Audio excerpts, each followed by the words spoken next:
မြန်မာနိုင်ငံမှာလူဖြစ်ကြတာလေအရန်ဒုက္ခကြီးတယ်ဒီလား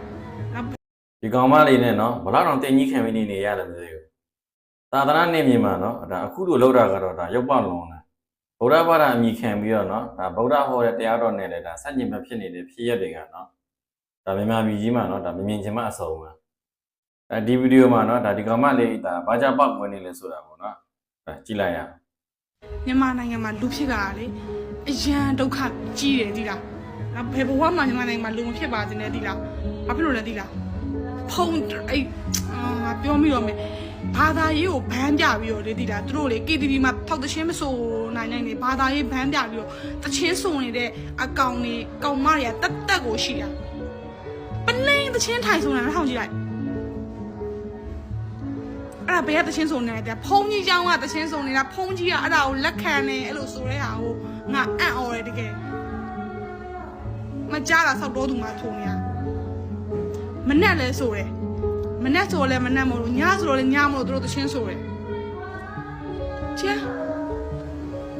ဆိုရင်တခြားနေရာတွေများရှိတယ် KTV ရှိရတယ် KTV ဟိုတို့လောက်ဟိုပြင်မလားဟိုဗာလဲဟို KTV မှာစောက်ဆန်နေပေါ်တာတို့ပဲတို့တချင်းကိုဖုံးညမှာတက်ဆိုရယ်စဉ်းစားကြည့်လိုက်လောက်ကြက်သိရတုံးမယ်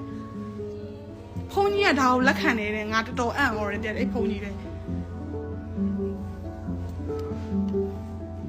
လုံးဆိုတာတညလုံးဆိုတာမနဲ့ဆိုလဲမနဲ့6နာရီဆိုသူတို့ဆိုပြီးသူတို့အော်ပြီးဒီလားအခုလေဖုံးကြီးเจ้าမှာဒီလောက်သချင်းဆိုတာသူတို့မလို့လက်ခံတယ်ဘလို့တောင်လက်ခံရမှာဘလို့တောင်ဟိုဖြစ်ကြမှာမသိတော်တော်ကောင်းတဲ့နိုင်ငံမှာနေနေရတာခုမှဆောက်တာပိတ်သွားတယ်တမနဲ့လုံးဆိုရယ်မနဲ့ဆိုလဲအစောကြီးသူတို့ထားဆိုတယ်ဒီလားပြီးတော့ဗာလဲကောက်လို့ရပြီတဲ့ကကြတယ်သူတို့ကောက်လို့ရလို့လေသူတို့အန်ကြီးနဲ့អော်ပြီးတော့ဟုတ်ပြီကားလို့ရပြီပန်ကြတယ်သူတို့ကားကြတယ်အခုထပ်ပြီးတော့တချင်းထပ်ဆိုပြအောင်လူတွေကဘယ်လိုမျိုးပုံစံမျိုးနဲ့လူတွေကရှင်တန်ပြီးနေရမှာလဲနောက်နေဖုန်းကြီးချောင်းရဲ့အဲ့လိုအနည်းတစ်ဝိုက်ဒီမှာမနေကြပါနဲ့တဲ့အရင်လေမြန်မာနိုင်ငံမှာ sorry ရန်ကုန်မှာဆိုလို့ရှိရင်ကိုရင်နေခဲ့ရန်ကုန်မှာသူစုညံလာလို့ရှိရင်ပြောရလို့ရှိရင်အဆင်ပြေသွားပြီတိလားလူမှုရေးလည်းနားမလဲသူတို့တိလားဖုန်းချောင်းလာတဲ့ကားတဲ့ကောင်မတွေကတက်ထမိန်လေးဝတ်ပြီးကရတယ်ဒီလိုချင်းဆိုတချင်းဥရပြီသူတို့တွေအကုန်လုံးတချင်းဆိုတာတစ်ခါလည်းမဟုတ်နှစ်ခါလည်းမဟုတ်တရက်လည်းမဟုတ်နှစ်ရက်လည်းမဟုတ်တချင်းထိုင်ဆိုနေရဖုန်းကြီးကဒါကိုလက်ခံနေတဲ့စနကြီးတချင်းလုံးမီးမရအောင်နော်အဲ့တော့ဒီမှာမီးလုံးဝမရအောင်နော်အဲ့ဒါမဲ့အဲ့ဖုန်းကြီးမှာတချင်းလုံးမီးဆက်နှိုးပြီးတော့ခွင့်ပြုထားတယ်မီးဆက်နှိုးဖို့တော်တော်ပေါ်တယ်ဖုန်းကြီးတကယ်အခုလိုများတယ်ဒီလားမနေ့6နာရီအဲ့ဒါဖျားကန်တရားကန်နေဖွင့်လို့ဆိုရင်ငါတို့ပြောမိရင်ငါတို့ကဒိတ်ထိဒီလားငါတို့က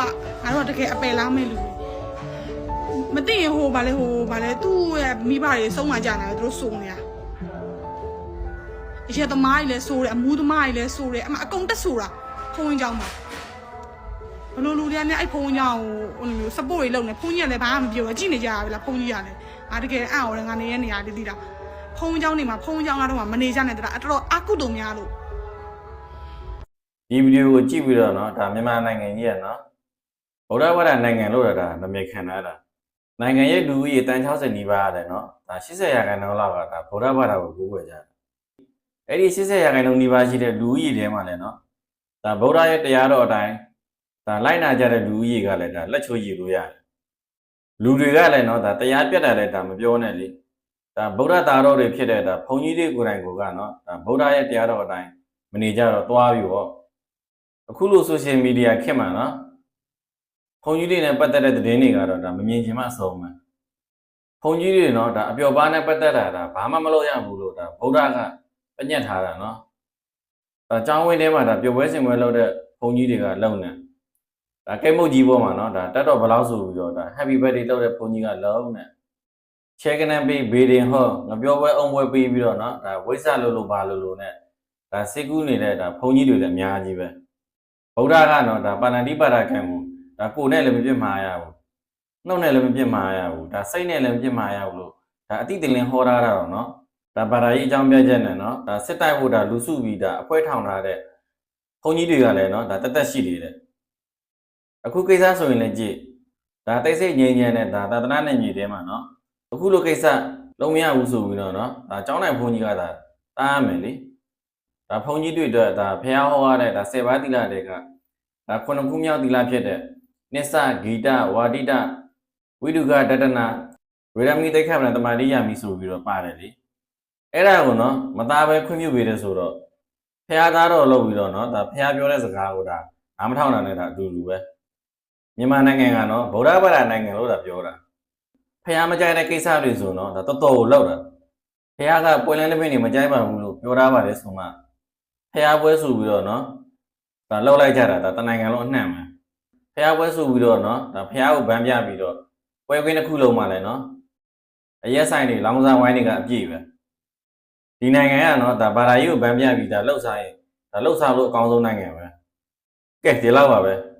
စက်ပြုံးနေနိုင်ငံရေးတွေဘာတွေပါမအောင်မှာအပြောဆိုတွေလည်းနော်ဒါနည်းနည်းစိတ်ငြိမ်ရအောင်သိတယ်မဟုတ်လားနည်းနည်းလေးမှထိလို့မရဘူးဆိုတာ